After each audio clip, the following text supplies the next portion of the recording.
Announcement shook the nation. Cyril Ramaphosa stood at the podium inside the Union buildings in Pretoria, his face calm but his words heavy. The announcement was brief but explosive. After careful consideration and consultation, the state has resolved to allocate 50 million in special compensation to Nomvula Monkonyane. In that single moment, the political temperature of South Africa shifted dramatically. Some lawmakers applauded.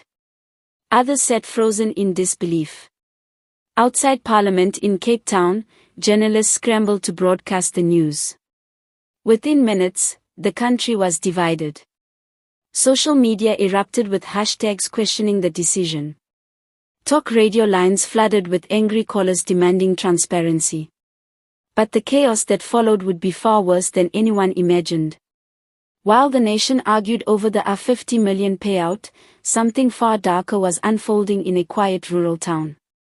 Monkonyane's elderly parents, who had lived peacefully away from the political spotlight, vanished the very same evening the announcement was made. Neighbors reported seeing two unfamiliar vehicles parked near the property after sunset. One neighbor claimed the lights flickered inside the house before going completely dark. By morning, the front gate was left open, a window shattered, and the couple nowhere to be found. The news broke just after sunrise. Emergency police units were deployed immediately. Roadblocks appeared along major highways connecting rural provinces to Johannesburg and Pretoria. Security forces refused to rule out politically motivated kidnapping. Markets reacted nervously.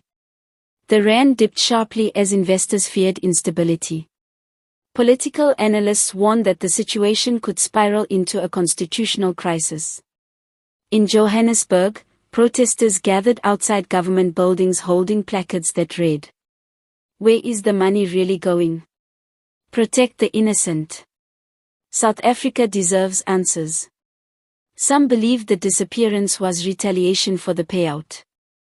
Others suspected an attempt to discredit the president. Conspiracy theories multiplied by the hour. Monkonyane speaks.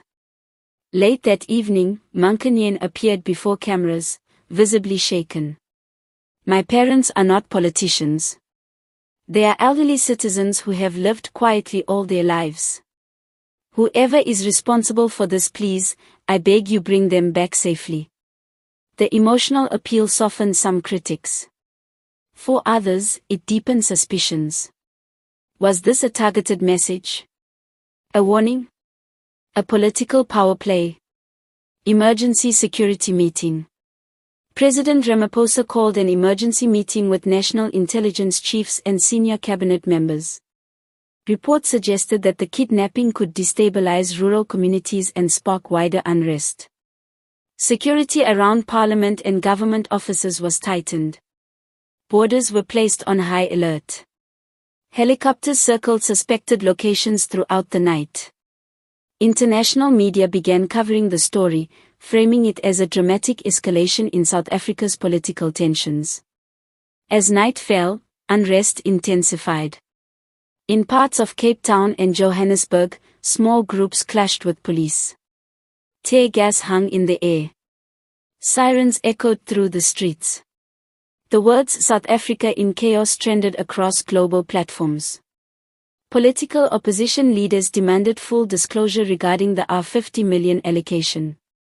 Supporters of the president accused rivals of exploiting a tragedy for political gain. Families across the country watched the unfolding crisis on television with fear and uncertainty. Just after midnight, an anonymous tip led authorities to a remote farmhouse outside the city. Inside, officers found Monkonyane's parents frightened but physically unharmed. They had been left alone, with minimal supplies. No ransom note. No clear demands. No obvious explanation. The mystery deepened. Who took them? Why on the same day as the 50 million announcement? Was it symbolic? Strategic? Or something else entirely? By sunrise, South Africa was still shaken. Political analysts warned that trust in leadership had been damaged. Protesters demanded